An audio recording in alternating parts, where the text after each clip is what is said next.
Gjyqtari Astrid Kalaja u qellua për vdekje me armë zjarri në gjykatën e apelit Tiranë nga Elvis Shkambi pasi ka dhënë vendimin. Kalaja është emëruar për herë të parë si magjistrat më 24 nëntor të vitit 1993 në Shkodër. Ai ishte baba i 2 fëmijëve, një djali dhe një vajze. Në gjykatën e Shkodrës ka shërbyer për shumë vite, para se të emërohej në gjykatën e apelit Tiranë. Astrid Kalaja e ka kaluar vettingun në vitin 2019, por komisioneri publik i ka kërkuar kolegjit të posaçëm të apelimit shkarkimin nga detyra me pretendimin se ka kryer deklarim të pamjaftueshëm për një apartament, si dhe për një sipërfaqe toke në Velipoj brenda së cilës ndodhet edhe një ndërtim informal përdes.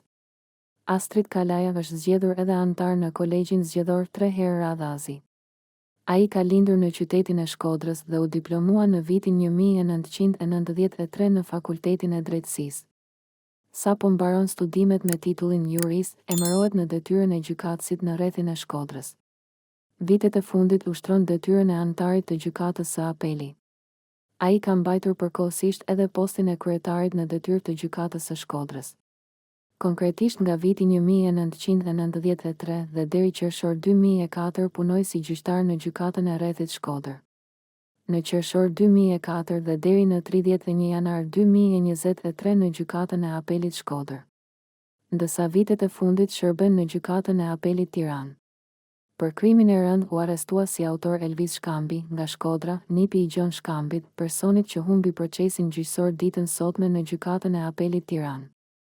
Gjon Shkambi është xhaxha i Elvisit, të riut që u arrestua sot si autori i vrasjes së gjyqtarit të gjykatës së apelit, Astrid Kalaja dhe plagosjes së 2 të tjerëve, në një konflikt të dyshuar për motive pronësie, ku magjistrati duket se kishte dosjen për proces. 2 vite më parë, në konfliktin e lindur në Shkodër për shkak të një çështjeje pronësie mes palëve, Gjon Shkambi pretendonte se ishte pronari i godinave ku jetonin të paktën 31 familje. Banorët e kishin hedhur në gjyq dhe akuzuar për marrjen e pronave. Por Shkambi pretendonte se i kishte me dokumentacione dhe i ka fituar përmes proceseve gjyqësore. Teksa kërkonte që përmbarimi të vepronte, duket se procesi gjyqësor ka vijuar deri në kulmimin e sotëm në përgjakje fatale. Në vitin 2020, zyrën private të përmbarimit e kthyen mbrapsht me pretendimin se personi që pretendon se është pronari i tokës, ka dokumentet false dhe që atëherë çështja e 31 familjeve në lagjen Skenderbeg në Shkodër, po zvarritet nëpër dyert e institucioneve. Banorët e denoncuan se Shkambi po prishte banesat e tyre. Dhe kështu procesi e konflikti mes palëve ka vijuar. Në vitin 1992, këto 31 familje, me vendim të Bashkisë Shkodër janë vendosur në godinën e ish shkollës së rezervave të ndërtimit, që pretendohet nga Shkambi. Banorët thonë se prona është akoma shtetërore dhe dokumentet janë falsifikuar nga pretenduesi.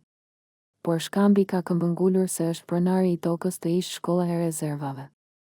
Dhe duket se në tension e sipër për humbjen e gjyqit, nipi i Gjonit, Elvis Shkambi, ka shkuar i armatosur sot në gjykatën e apelit, duke vrarë gjyqtarin Astrid Kalaja dhe plagosur 2 persona të tjerë. Ky i fundit e ka pranuar krimin në komisariatin numër 1. Ai ka thënë se e ka qelluar gjyqtarin pasi po humbiste një çështje për pronat. Pas vrasjes së gjyqtarit Astrid Kalaja në sallën e gjyqit, policia e shtetit ka ndaluar punonjësin e sigurisë së gjykatës së apelit, i cili ishte përgjegjës për skanerin e sigurisë në hyrjen e institucionit. Dyshime të forta u ngritën në lidhje me këtë aspekt të sigurisë, pasi autori Elvis Shkambi arriti të fusë një pistolet në sallën e gjyqit, me të cilën vrau gjyqtarin Astrid Kalaja. Përveç tij u plagosën edhe 2 persona të tjerë që ishin palë në gjyq me autorin. Lidhur me këtë ngjarje të rëndë kanë reaguar një sër personalitetesh të politikës dhe jo vetëm. Kryeministri Edi Rama ka shprehur ngushëllimet familjes së gjykatësit të ndjer Astrid Kalaja, ndërsa ka kërkuar masë maksimale ndaj agresorit. Agresioni kriminal mbi gjykatësin kërkon padyshim përgjigjen më ekstreme ligjore ndaj agresorit. Kreu i qeverisë shprehet se kjo tragjedi kërkon një reflektim për sistemin e sigurisë së brendshme të gjykatave, e cila përveç se sipas ligjit kërkon disa pajisje teknologjike. Akti shëmtuar dhe kriminal dhe dëshmi të pasigurisë në vend e quan Sali Berisha vrasjen e gjyqtarit Kalaja, ai kërkoi dënimin më të rreptë për autorin dhe çdo porositës të përfshirë në këtë ngjarje tragjike, ndërsa shprehu ngushëllimet për familjen dhe të afërmit e gjyqtarit.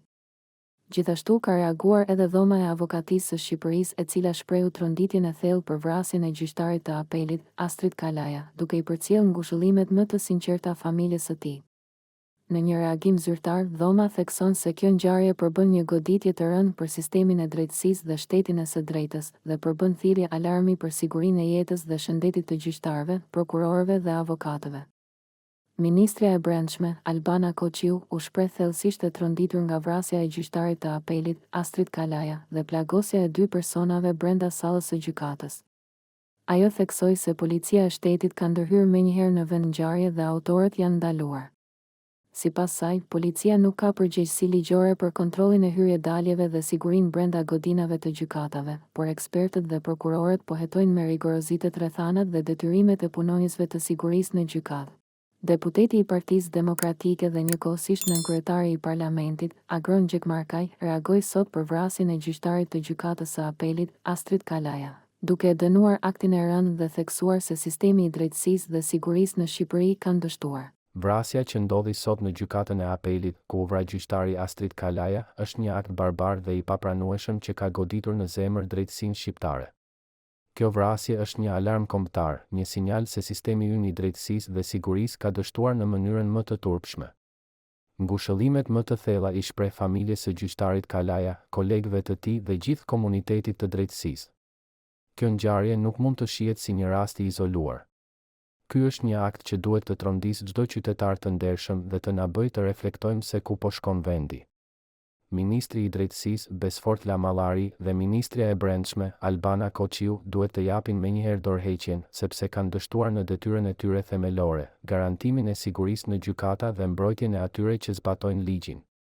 Asnjë gjyqtar apo prokuror nuk mund të ndihet i pasigurt në vend.